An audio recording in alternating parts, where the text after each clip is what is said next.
sino que también verdaderamente utilizar el método correcto de interpretación.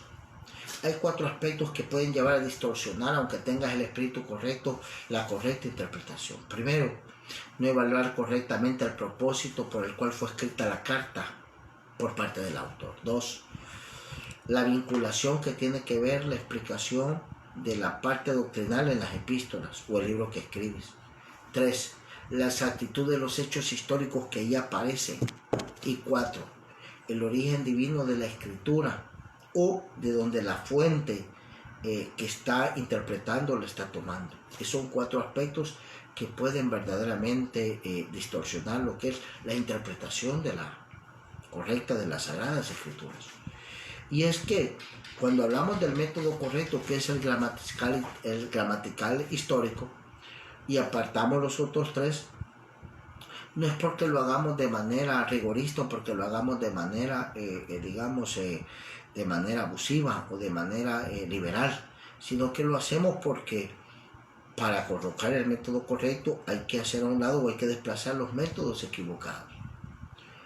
Todos los métodos, los cuales voy a explicar que son equivocados y voy a explicar por qué, sin duda han proporcionado aspectos importantes dentro de la interpretación, pero a la hora de hacer un ejercicio de causa simple, juiciosa y formal, han mostrado muchas distorsiones a la hora de lo que es la conformación final de la interpretación bíblica. Por eso es de que han quedado fuera a la hora de tomarlos como patrones de métodos correctos de la interpretación bíblica.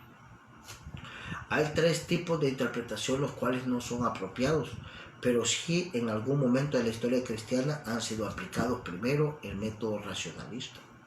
El método racionalista, como su nombre lo dice, tiene 3 aspectos. Primero, dice que toda la interpretación de la Biblia tiene que estar amarrada o tiene que estar ligada a lo que es el juicio humano.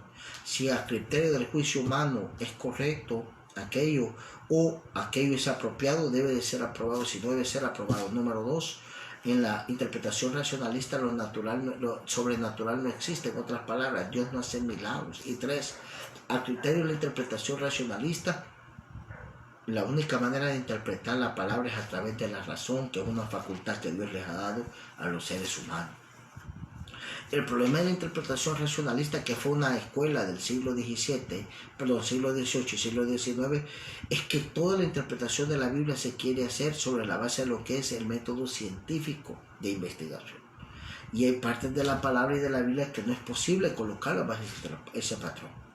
Otra limitación del método racionalista de interpretación es que echa sobre la borda o hacia un lado todo lo sobrenatural.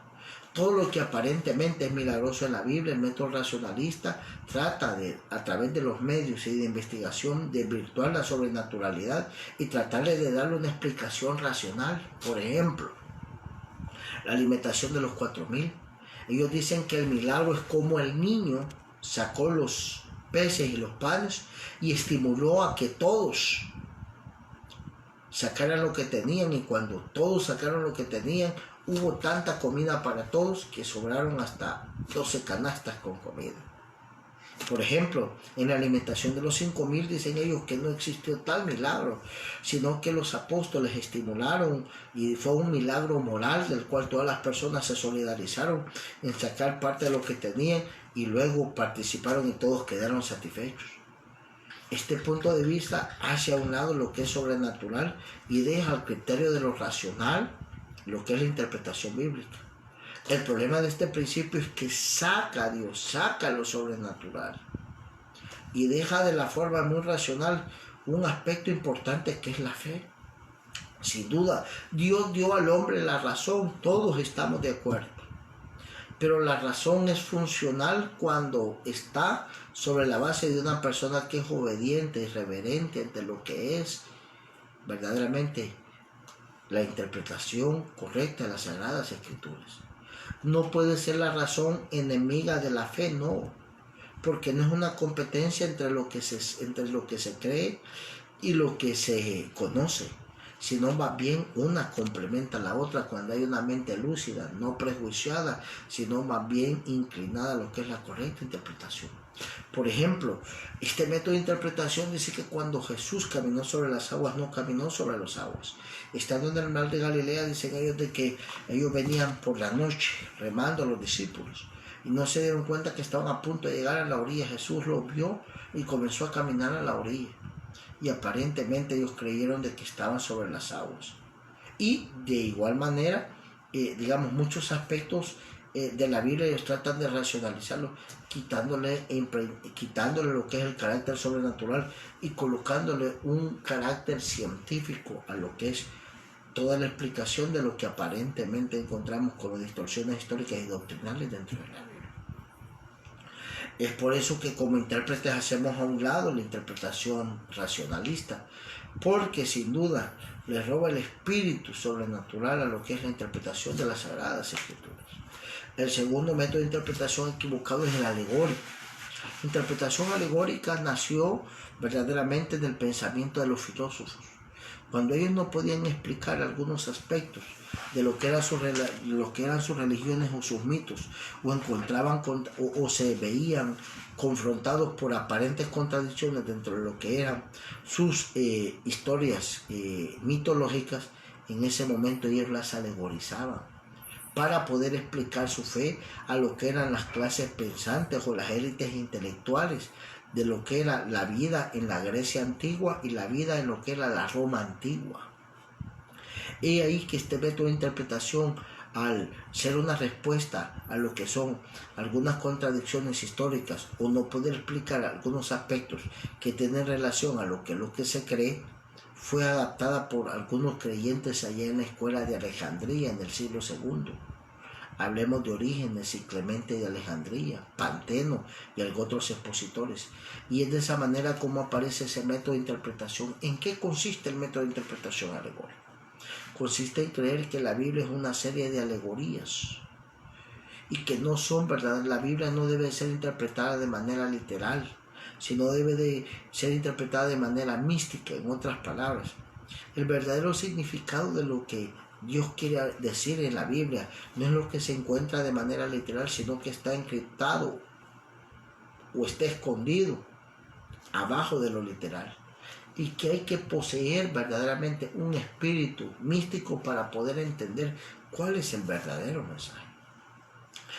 La verdadera realidad es que cuando no se puede dar una respuesta correcta a lo que es el sentido histórico y a lo que es el sentido práctico y al sentido lógico del texto bíblico, lo mejor es alegorizar, y de esa manera se le pierde el sentido histórico y ya no hay problema a la hora de interpretar.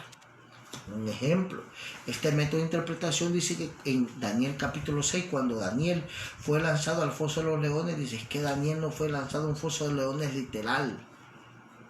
El foso era las pruebas, un lugar donde la persona está llena de pruebas, tentaciones. Los leones son las tentaciones que quieren devorar la vida de Daniel, pero Daniel cerró sus trompas. Eso habla que Daniel era un hombre que estaba con Dios y fue capaz de vencer las tentaciones que lo querían devorar y salió triunfante de la cueva, salió triunfante de las tentaciones. Pero ahí se le roba el carácter histórico y el carácter literal. Daniel estuvo literalmente. El problema de la interpretación alegórica es que se le roba la historicidad y se le roba también la literalidad a lo que es el texto bíblico. También se muestra un ejemplo, por ejemplo, valga la redundancia, allá en Génesis capítulo 2. Se dice, por ejemplo, que el río, se habla del árbol de la vida, en Génesis capítulo 2, versículo 10, y se dice que del río de la vida dice que salen otros 4 ramas. Y esas 4 ramas, la rama o el río que sale, dice que es la prudencia que viene de una mente sensata. Porque para ellos la mente sensata es el árbol de la vida. Y luego viene el primer río que es la prudencia. De ahí vienen todas las virtudes como lo que es la bondad, la generosidad, el amor y lo que es también la paciencia. Dice que el río se dividía en 4 brazos y son las 4 virtudes. En otras palabras, el intérprete alegórico roba la historicidad de lo que es el texto sagrado y lo lleva a una práctica. Se oye bonita, pero no es realmente lo que estaba en la mente del escritor, inspirado por el Espíritu Santo cuando se escribe. Debido a que a medida que se hace una interpretación alegórica, ya no hay un patrón, sino cualquiera puede venir a interpretar de manera alegórica cualquier versículo y darle el sentido que él cree que la alegoría merece. Se rompe todo patrón interpretativo y cada intérprete valga la redundancia, va a interpretar según su punto de vista y se rompe el patrón correcto de interpretación. El tercer método de interpretación equivocado es el dogmático. El término dogma viene de la palabra creencia. La doctrina es la suma de todos los dogmas, la enseñanza. Hay muchas iglesias, por ejemplo, que hacen a un lado en la base hermenéutica y dicen, bueno, aquí vamos a interpretar este versículo porque nuestra organización lo dice. Los primeros que utilizaron este método de interpretación, aunque oficialmente no lo reconocen, son los católicos romanos. Es por eso que nadie puede interpretar la Biblia o el texto sagrado que vaya en contra o que vaya verdaderamente, valga la redundancia, contradiciendo lo que es el catecismo romano. Todos los sacerdotes, cardenales o predicadores católicos romanos no hacen una interpretación propia. Ellos lo que hacen es comentar lo que se le llama el método oficial de interpretación de doctrinas católicos romanas, que se llama el catecismo romano. Por eso ellos dicen, como lo dice el catecismo, como lo dijo Juan Pablo, como lo dijo fulano de tal, cuando se refieren a los papas. Porque el método dogmático verdaderamente sostiene que la correcta interpretación es aquella que ha sido establecida y ha sido definida por las autoridades de una organización y de una iglesia. Por eso es que muchas veces tú te encuentras, por ejemplo, a un católico y te dice, te habla de la ascensión de María, o te habla de el nacimiento virginal de María, o te habla de alguna otra doctrina que no aparece en la Biblia, que no tiene asidero bíblico. Entonces tú le preguntas, ¿y dónde está en la Biblia? No, le dice, no está, pero hay que creer, porque a ellos se les ha enseñado que lo que diga el Papa y el Magisterio hay que creerlo. Eso se le llama método. Y dice, ¿y a dónde está? ¿Por qué lo crees? Porque así me lo han enseñado. Y no es porque lo encontremos en la Biblia, ni responda a ningún método o reglamento hermenéutico de interpretación. Te pongo un ejemplo. Hay iglesias evangélicas que sostienen, por ejemplo, días de celebraciones al interior de la iglesia, o prácticas dentro de la iglesia. Y tú le preguntas, ¿y por qué lo hacen así? No, porque así lo dijo el consistorio que había que hacerlo, porque así lo dijo la junta directiva de la iglesia, porque así se ha hecho aquí tradicionalmente, por eso lo practicamos. Ese es un método de interpretación dogmático, el cual no tiene como fundamento el texto bíblico y no responde a las leyes de la hermenéutica. Estoy a punto de terminar. Entonces, ¿cuál es el método correcto? Es el método que aparece en tu material, que se llama gramatical histórico. ¿Y cuál es ese, hermano Willy? Aquel que responde sobre la base de 3 aspectos importantes a la hora de hacer la correcta interpretación. Primero, la gramática del texto. ¿Qué quiere decir? Por ejemplo, y ahí la necesidad de utilizar lo que es algunos medios auxiliares para lo que es interpretación de los textos originales, la gramática, los tiempos, los verbos, los adjetivos, los nombres, los pronombres. Es importante definirlo. 2, ¿por qué se le llama gramatical histórico? Porque también se apoya en lo que es las condiciones históricas en las cuales se desarrolla, se relata, se cumple lo que es aquel lugar o aquel segmento, aquel libro o aquella profecía, etcétera, etcétera, etcétera, parábola, cualquier aspecto que usted quiere interpretar en la Biblia. Hay un contexto histórico en el cual lo contrasta y lo amplía, y a usted le da certeza y le da fijeza en lo que es la interpretación. Pero no solamente es gramatical, refiriéndose al análisis de la gramática, no solo es histórico, ubicándolo en un momento en el espacio y en el tiempo, sino también literal. La Biblia debe ser literalmente interpretada hasta que el texto lo permita. Hasta que el texto lo permita.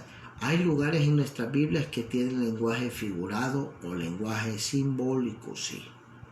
Pero en ese momento haremos uso de lo que son las reglas de la hermenéutica para hacer una interpretación. Cuando encontremos en el texto una figura literaria. Por lo tanto, hemos hablado de 3 métodos muy buenos, muy utilizados, pero que no han traído correctos resultados y han mostrado distorsiones. El método racionalista debe ser descartado. El método alegórico debe de ser también descartado. El método dogmático también debe de ser descartado y nos quedamos sobre la base del cual es el método que fue más aceptado por los cristianos del primer y segundo siglo, los cristianos de Antioquía. Los intérpretes verdaderamente como Jerónimo, el mismo Agustín, posteriormente los reformadores, Martín Lutero, Juan Calvino, y todos esos pensadores de lo que es el análisis y la exégesis del texto bíblico, tomaron como punto de referencia y punto de partida y con la seguridad verdaderamente las reglas y los principios y el método hermenéutico de interpretación. Entonces nos quedamos, ¿cuál es el método que recomendamos? Método gramatical, histórico, literal. Sin duda es una bendición. Esta semana haré llegar una información electrónica